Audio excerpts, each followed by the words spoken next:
لا ما عاد يرعبني ظلم يهددني لا شيء أخسره لا لا مهما يطول الدرب فالحق معه.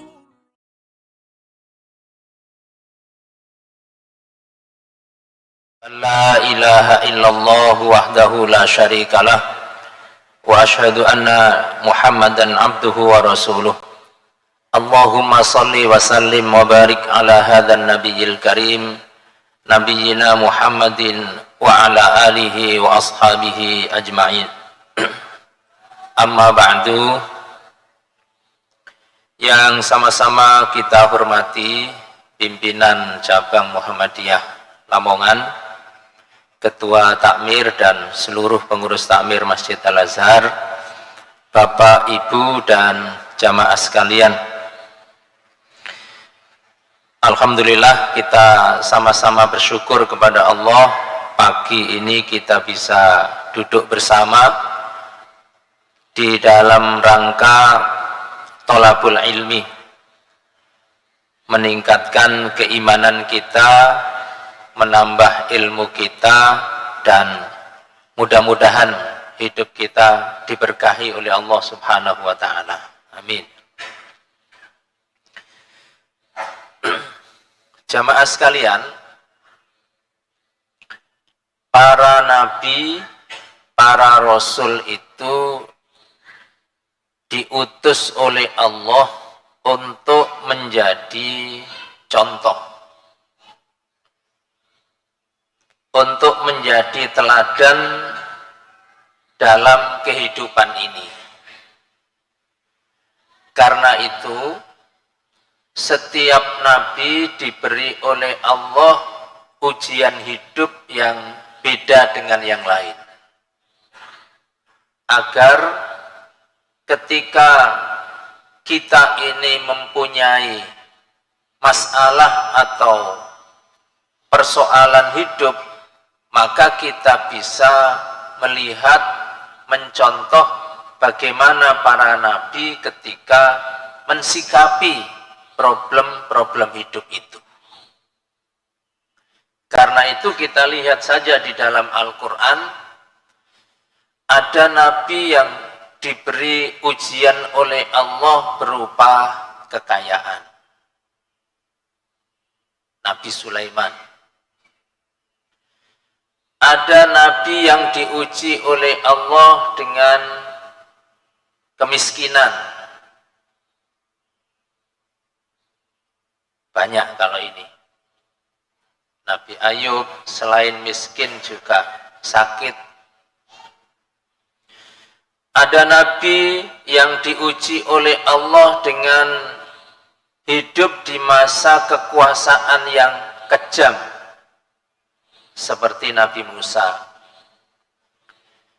Ada nabi yang diuji oleh Allah dengan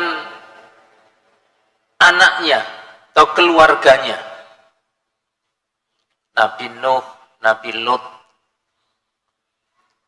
Ada nabi yang diuji dengan umatnya secara keseluruhan, Nabi Isa alaihissalatu wassalam, dan banyak.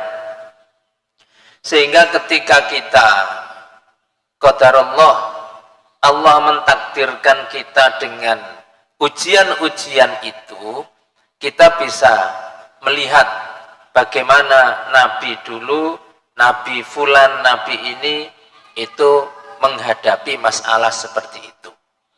Nah, pada pagi ini kita ingin melihat bagaimana Nabi Musa alaihissalatu wassalam.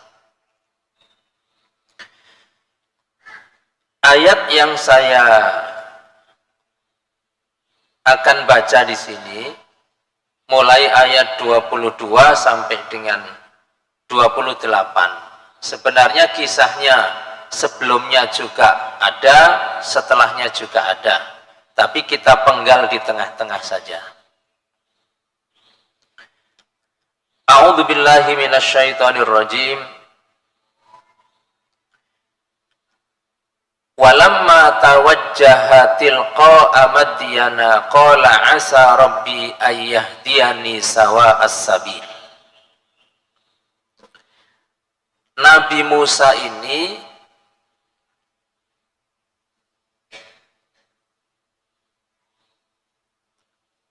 hidup pada masa pemerintahan Fir'aun. Lahirnya saja sudah tidak dikehendaki oleh penguasa. Karena itu waktu itu Fir'aun punya kebijakan, di mana saja ada bayi lahir laki-laki dibunuh. Dan kalau lahir perempuan dibiarkan hidup.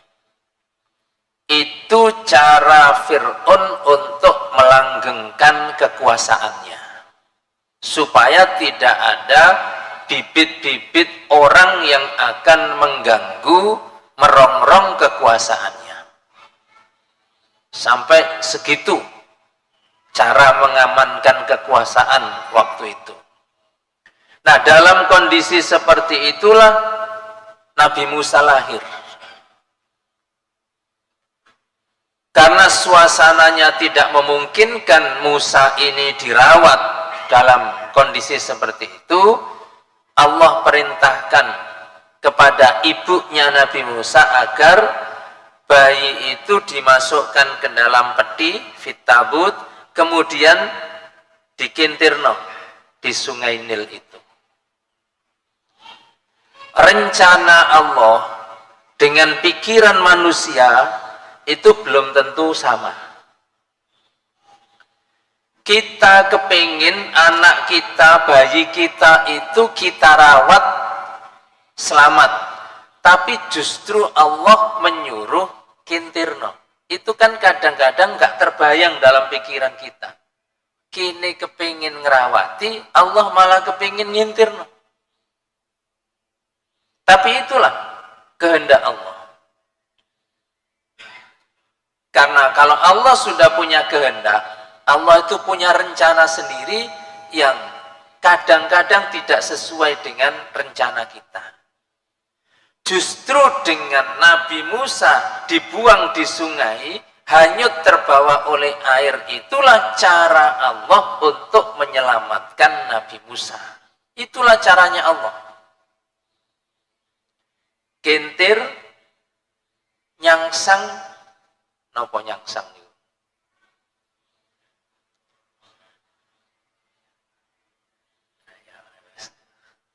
Tapi lah paham gini nyangsang itu gini. Nyangkut nyangsang ten gini babakan adusi keluarga Fir'aun. Itu kan cara Allah. Wong kepingin selamat teko nggone Fir'aun, kok malah dicantol nang omahe Fir'aun. Itu kan aneh menurut kita. Menurut Allah itulah rencana Allah. Nyangsang di situ diambil, diserahkan oleh pembantunya kepada salah satu istrinya Fir'aun. Begitu Fir'aun lihat, bunuh saja. Tapi istrinya mengatakan, jangan. Kita akan jadikan dia sebagai anak. Itulah cara Allah menyelamatkan Musa. Justru dia hidup di tempat penguasa yang menginginkan dia mati. Dirawatlah, dan saya singkat, sampai akhirnya ada perkelahian. Yang satu dari satu nasab, satu kabilah dengan Musa, yang satu dengan lawannya, dibantu oleh Nabi Musa, musuhnya itu dipukul oleh Musa, faqadha alaihi, mati. Artinya Musa melakukan kesalahan besar waktu itu. Dan ternyata lebih besar lagi, teman yang dibantu tadi tidak berterima kasih, malah cerita kepada orang lain, itu dia yang bunuh Musa itu. Karena dikhianati, Musa mau mukul lagi, dicegah. mateni wong iku situ ae, aja dibaleni maneh. Akhirnya Nabi Musa melarikan diri. Nah, ini yang akan kita bahas. Melarikan diri Nabi Musa itu sampai keluar kota, keluar negara Mesir, negaranya Fir'aun. Walamma tawajjaha tilqa Madyana, ketika pelarian Musa itu sampai ke negeri yang namanya Madyan, di luar Mesir, di luar kekuasaan Fir'aun. Qala, Musa berdoa, asa rabbi ayyahdiyani sawa as-sabil. Mudah-mudahan Tuhanku menunjukkan aku jalan yang benar. Bapak Ibu sekalian, ini yang pertama kita dapati pelajaran dari Musa adalah antara usaha dengan doa itu beriringan, bareng. Usaha saya ini, doa saya ini. Itu yang diajarkan oleh Nabi kita dan juga dicontohkan oleh Nabi Musa. Sebab kadang-kadang ada orang begitu usaha belum berdoa, usahanya lancar tidak berdoa, begitu usahanya seret hampir bangkrut baru berdoa. Di situ sudah agak terlambat doanya.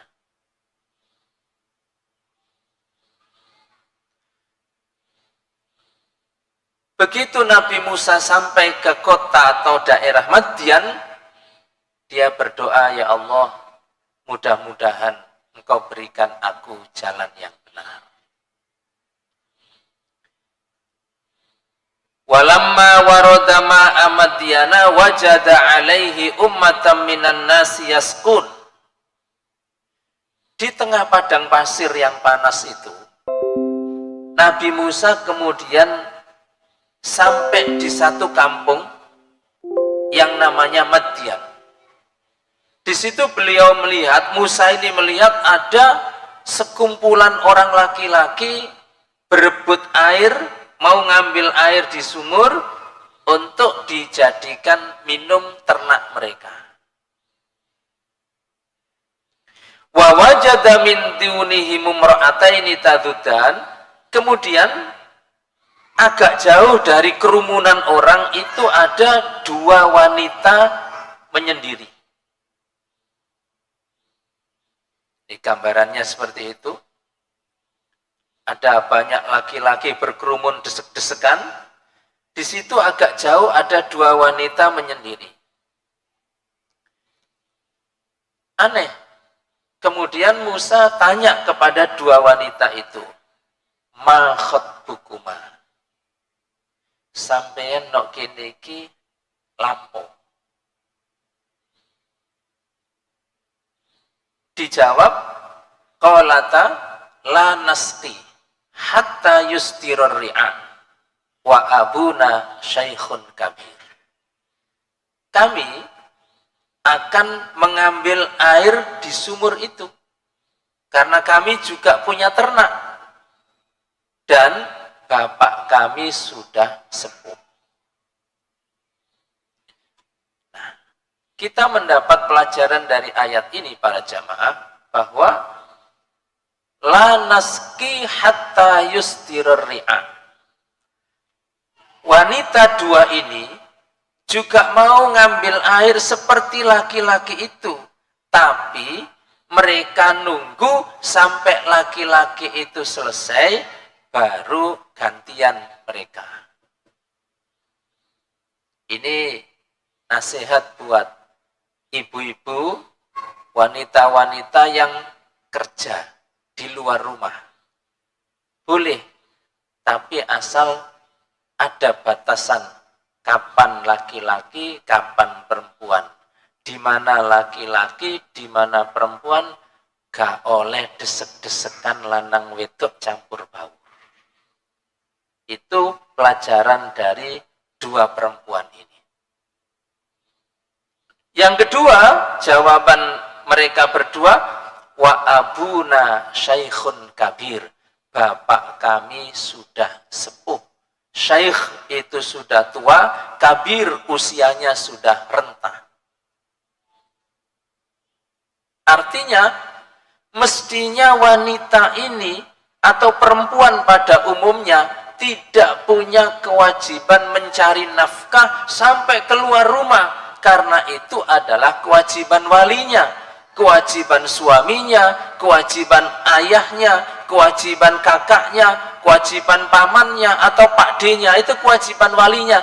Tapi karena mereka yang punya kewajiban itu sudah uzur, entah karena sakit, entah karena tua, entah karena tidak mampu, mereka boleh membantu.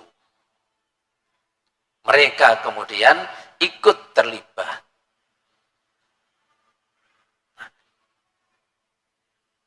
Nah, setelah Nabi atau belum Nabi ya, Musa tahu persoalan dan Musa merasa mampu untuk memecahkan persoalan itu,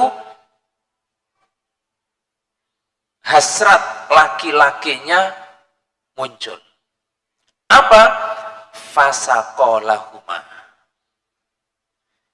Musa kemudian ikut mendesek, ikut merebut posisi di sumur itu, kemudian mengambil air dari sumur itu, kemudian diberikan kepada dua perempuan, kemudian bisa pulang sebelum larut malam.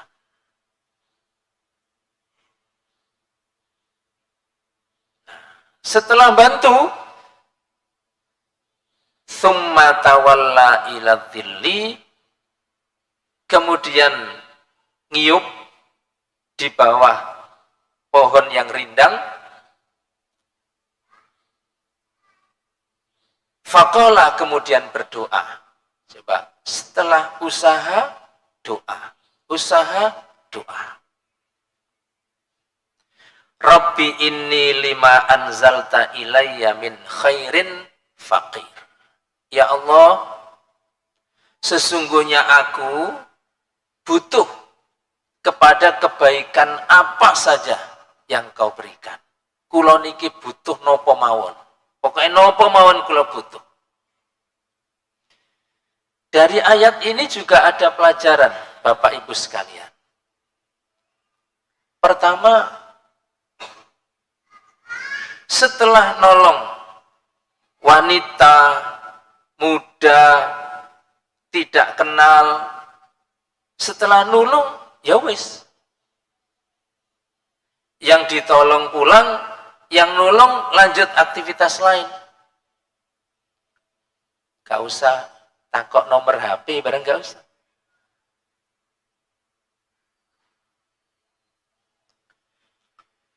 Minggir, kemudian berdoa, ya Allah, saya butuh segala yang kau berikan kepadaku.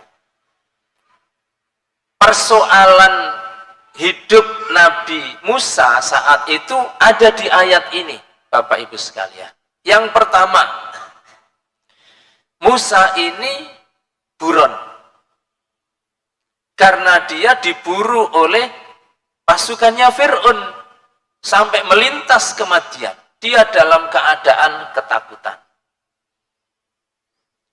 Yang kedua, dia ada di negeri orang sendirian. Tidak ada keluarga, tidak ada saudara, tidak ada kenalan apa siapa-siapa, tidak punya. Ketakutan, sendirian. Yang ketiga, karena dia takut, dia sendiri, dia tidak punya sumber untuk makan itu apa. Dia tidak punya. Tidak punya pekerjaan lah.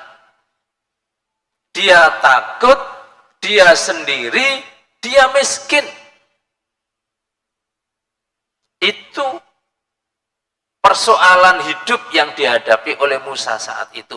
Makanya doanya, Rabbi inni lima anzalta ilayya min khairin fakir, tidak disebutkan. Karena persoalannya semua dihadapi. Min khairin fakir, pokoknya sing apik-apik kula nedhi ya Allah. Doa itu boleh spesifik menyebutkan keinginan, boleh juga global. Pokoknya kula butuh sing apik-apik ngoten nggih angsal. Atau menyebut kebutuhannya apa? Nabi Zakaria spesifik doa nih. Rabbi habli minas solihin. Ya Allah, kula nyuwun anak soleh. Pergi nopo? Sudah lama dan sudah tua umurnya, belum dikasih anak. Nabi Zakaria setunggal mawon, satu saja yang diminta.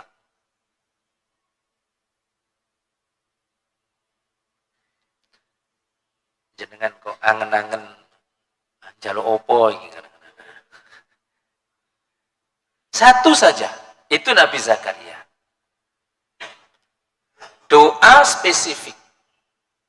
Ada doa yang belum minta. Belum minta apa-apa. Artinya tidak ada permintaan dalam doanya. Seperti doanya Nabi Yunus. Ketika ada di dalam perut ikan, dia berdoa, La ilaha illa anta, tidak ada Tuhan selain engkau, subhanaka, maha suci engkau, inni kuntu minadh dhalimin, sungguh aku termasuk orang yang dolim. Jaluk apa? Mboten enten. Belum minta apa-apa. Tapi Allah sudah tahu. Allah selamatkan dari perutnya ikan itu. Nah, ada juga doa seperti doanya Nabi atau Musa ini, itu jaluk sembarang kalir. Sampai tidak disebut no opo nih. Rabbi inni lima anzalta ilayya min khairin fakir. Pokoknya sing sae-sae Allah kula nyuwun. Bisa dipilih ini doanya. Ada juga doa-doa yang ditentukan bacaannya ini, waktunya ini, dan tempatnya ini, keadaannya ini. Nah, kalau sudah begitu doanya tidak boleh dipindah-pindah. Doa mau masuk WC, nah itu tidak boleh diganti di tempat lain, di waktu lain, dan tidak bisa, ya di situ aja. Doa masuk masjid, mau makan, itu sudah spesifik tempatnya, waktunya, bacaannya. Tidak boleh dirubah kalau sudah begitu. Artinya menjadi beda.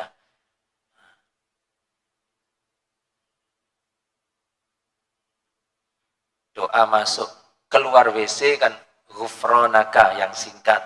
Jangan sampai keluar masjid juga ghufronaka. Bukan tempatnya, walaupun ucapannya ya doa, tapi tidak di situ diucapkan. Nah ini contoh-contoh doa. Jadi di dalam doa ini Nabi Musa pasrah.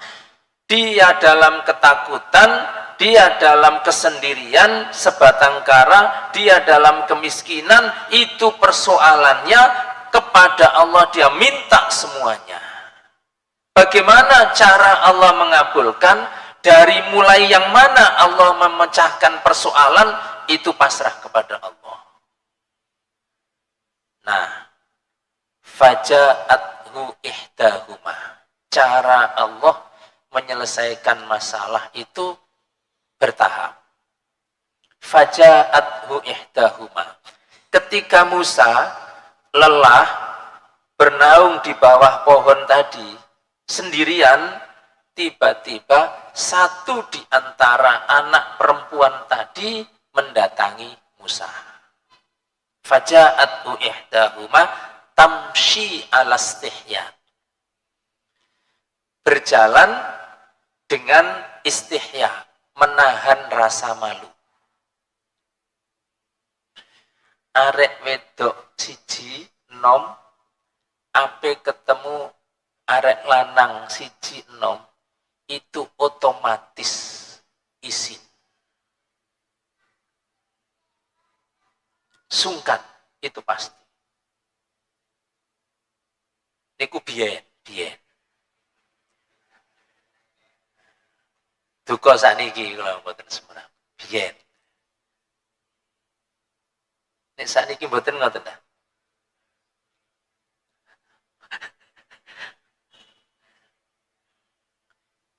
Jadi ini karakter. Allah tidak menerangkan anak perempuan ini ahli agama atau tidak, anak sopo belum diterangkan, tapi perempuan satu orang mau ketemu laki-laki satu orang sama-sama ndak kenalnya, itu mesti otomatis istihya, sungkan apa ngomong ngopo, piye carane ngawitane, itu kan pasti tamshi ala istihya. Qalat, karena memang anak ini disuruh, dia bilang, inna abi yad'uka. Bapakku ngundang sampean. Nggak pakai. Di sini tidak diterangkan assalamualaikum, piye kabare, tidak perlu. To the point, guys. Perlu neopo. Inna abi yad'uka. Temen bapakku ngundang sampean. Liyajziyaka ajra ma saqaita lana. Perlune bapak ape ngekei balasan, ape memberi ucapan terima kasih nang sampean, karena sampean sudah memberikan minum untuk ternak-ternak kami. Nah, cara Allah menyelesaikan masalah itu halus sekali, pelan. Kalau memang bapaknya anak perempuan ini kepingin memberi ucapan terima kasih kepada Musa, kenapa ndak misalnya barangnya itu aja dicangking anak terus dikasih wong lanang itu kayak no, kok ndak begitu? Tapi justru Allah mengendaki Musa ini ketemu bapaknya, iku coro. Yang nanti kan itu juga jadi dalane jodoh. Dalane jodoh itu kan aneh-aneh, macam-macam gitu. Ada yang sakit di rumah sakit, dirawat perawatnya, akhirnya jadi istrinya. Ada yang bisnis, pelanggannya sering ketemu, akhirnya jadi istrinya. Macam-macam. Lah iki lah gara-gara ngombeni wedhus tadi. Ngoten. Kenapa harus pakai diundang? Kenapa tidak dikasihkan saja? Itulah cara Allah. Makanya Allah itu punya Asmaul Husna Latif. Halus gitu cara Allah itu. Tidak terfikir, tidak terbayang oleh orang. Allah yang menjalani itu. Falamma ja'ahu, ketika Musa datang kepada ayahnya yang mengundang tadi, wa qassa alaihil qasas, dan semua kisah hidupnya dari lahir sampai dia ada di situ diceritakan. Qala, kata bapaknya tadi, ternyata bapaknya itu adalah Nabi Syuaib alaihi salatu wassalam. La takhaf, ojo wedi, najauta minal qaumidz dzalimin, kamu sudah selamat dari kaum yang zalim.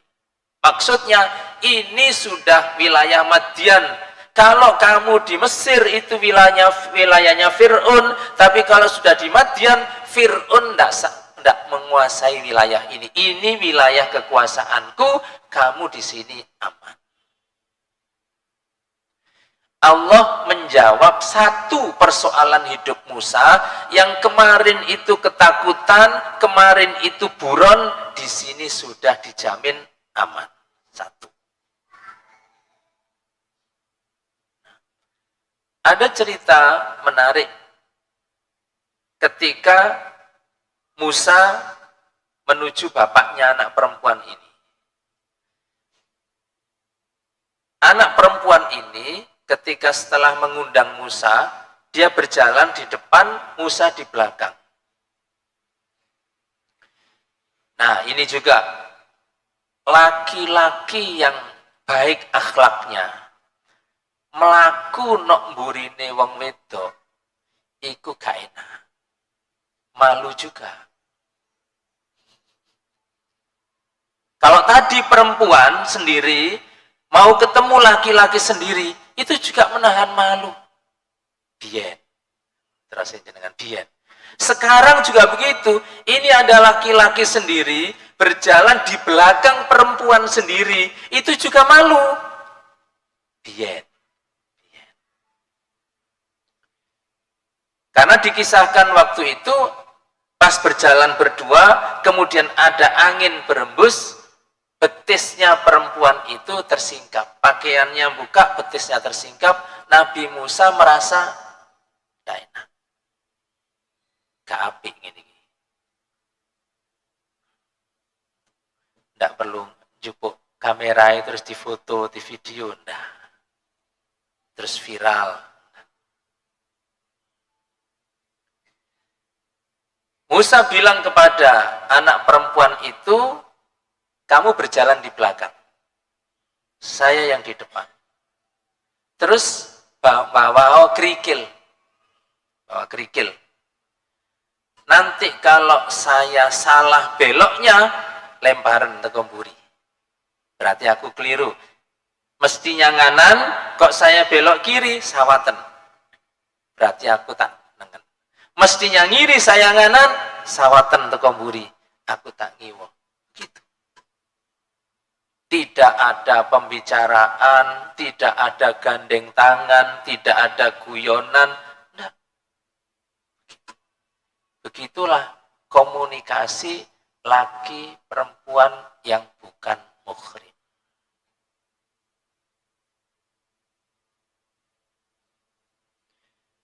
Jangan kok tegang, lan omongnya. Biyen nih. Begitu memang yang dalam ajaran agama kita kan ya begitu.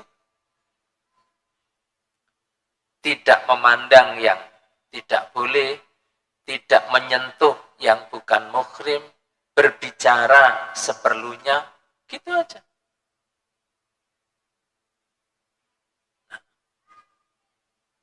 Satu, Allah menyelesaikan satu persoalan hidupnya Musa dari takut menjadi aman. Nah, di pertemuan tadi, Musa, Syuaib, ternyata dua anak perempuannya itu ikut mendengarkan pembicaraan dua orang itu. Qalat ihdahuma. Satu di antara dua anaknya Nabi Syuaib tadi usul kepada bapaknya. Ya abatis takjirhu. Inna khaira man istajartal qawiyul amin. Ya abati, bapak, istakjirhu. Gimana kalau orang ini kita angkat sebagai ajir, sebagai orang yang kita amanati mengelola ternak kita. Dijadikan pegawai.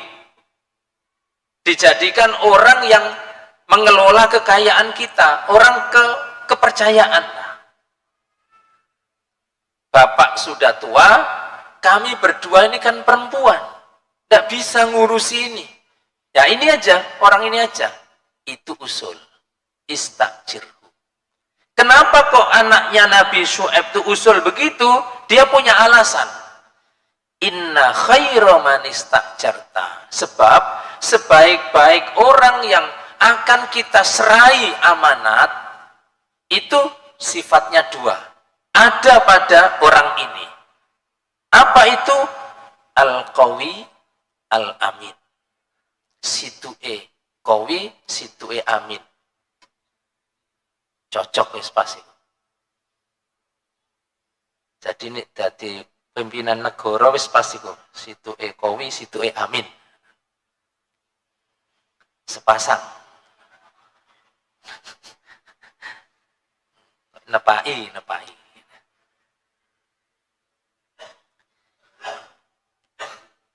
Jadi ini ada dua sifat yang dibutuhkan orang yang akan memegang amanah. Yang pertama al-qawiyu. Dari mana anaknya Syuaib ini tahu kalau Musa ini kuat secara fisik?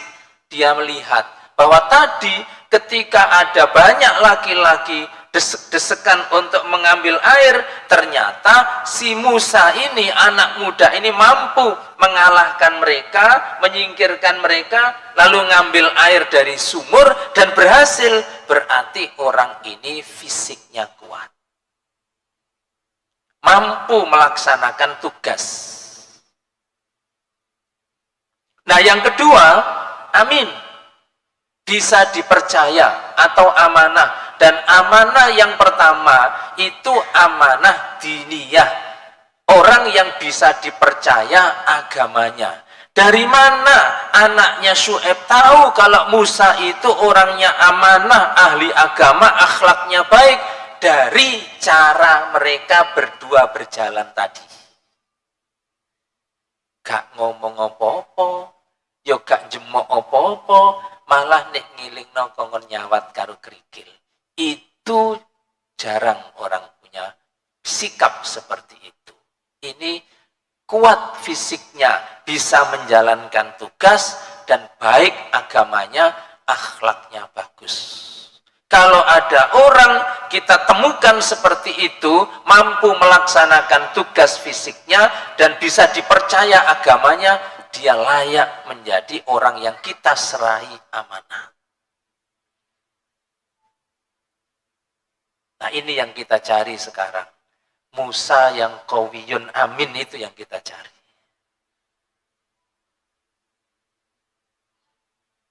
Sampun ketemu, pun. Sampun.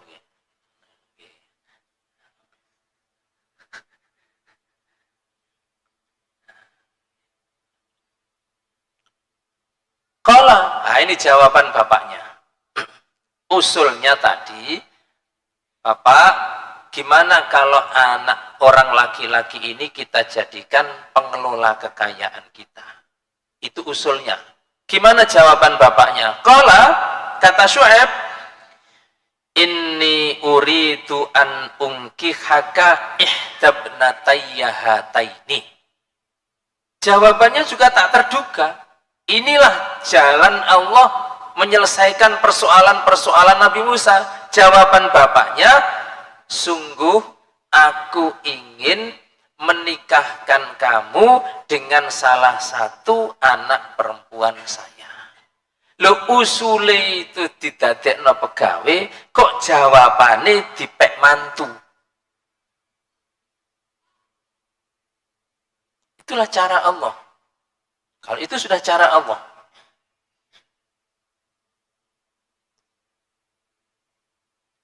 Artinya, kalau tadi ketakutan menjadi aman, kemudian yang kedua sendirian, sekarang bakal punya keluarga,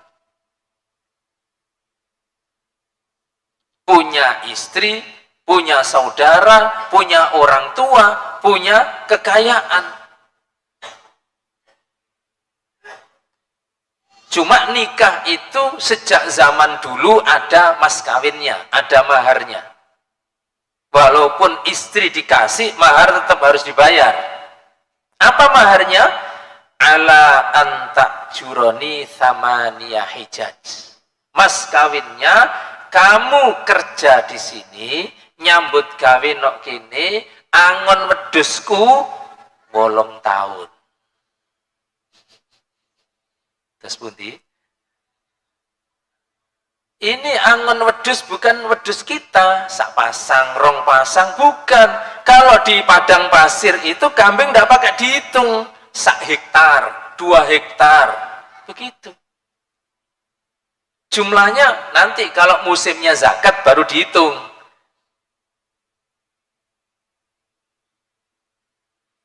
Kalau diuangkan berapa ya? Kerja 8 tahun itu.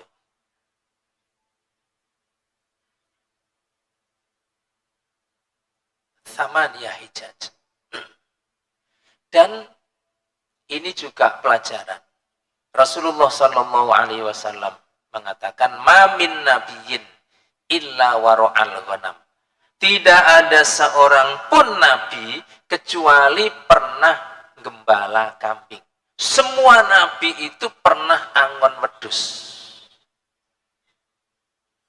Dan ini Nabi Musa dari kecil kan belum pernah angon wedhus karena kecilnya hidup di istana, dirawat oleh Fir'aun. Enak uripnya Nabi Musa itu. Karena itu Allah berikan pendidikan angon wedhus sekarang ini. Menggembala kambing itu mengajarkan kesabaran. Gembala kambing itu mengajarkan apa? Kehati-hatian. Aja sampai bubul.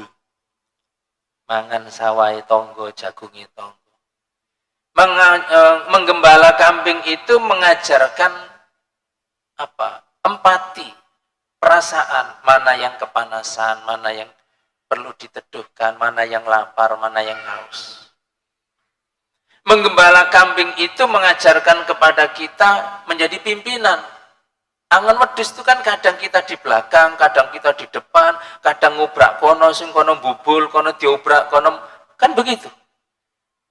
Di situ pentingnya maka Nabi itu semuanya oleh Allah dibikin pernah menggembala kambing. Sampai sahabat itu bertanya, hatta anta ya Rasulullah, jenengan genopo nate angon wedhus niku? Pernah. Saya, kata Nabi, pada masa kecil buruh angon milik orang Mekah, saya angon dapat upah. Pokoknya Nabi harus pernah angon wedhus dengan cara Allah yang menentukan. Masalahnya dheweke iki wis urip nang kota. Sudah ndak angon wedhus lagi. 8 tahun. Setelah Syu'aib mengatakan, mas kawinnya kamu angon wedhus di sini 8 tahun, beliau sambung, fa in atmamta asyran famin indik. Kalau kamu 8 tahun itu kurang, kemudian mau genepno 10 tahun, ya sakarepmu. Jadi 8 tahun itu kayaknya kurang, ya genepono lah 10 tahun. Wama uridu an asyukka alaik, aku gak kepingin gawe awakmu melarat. Jadi angon wedhus 10 tahun ini ku mboten melarat, biasa aja. Satajiduni insyaallah minas salihin, kau akan dapati aku insyaallah termasuk orang yang soleh. Artinya, nah ini terakhir, moro tuwa yang paling baik di dunia adalah Nabi Syu'aib.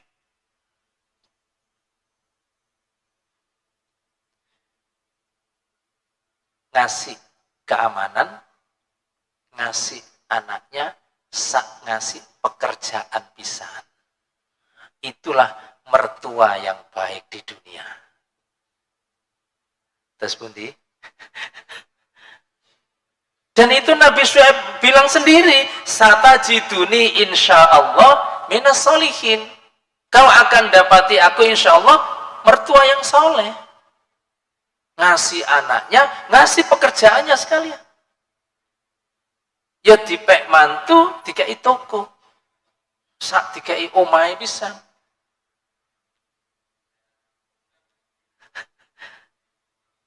Lengkap. Nah itu mertua yang baik. Kalau jenengan kan mertua yang baik, mantu kan sudah selesai kayak mertua.